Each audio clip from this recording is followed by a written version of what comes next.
You are looking at Julian's pronunciation guide, where we look at how to pronounce better some of the most mispronounced words in the world, like this other curious word. But how do you say what you're looking for today?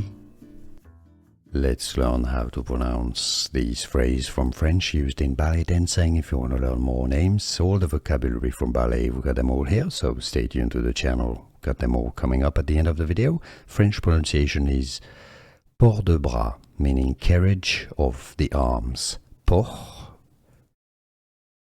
with a silent T. De bras, okay? The S is silent. It's French. Most, very often, last letters in words are silent, last consonants. Port de bras, the English pronunciation, port de bras. Here are more videos on how to pronounce more confusing words and names too many mispronounced. Like this video if you found it useful. I appreciate your support. I'll see you soon and thanks for watching.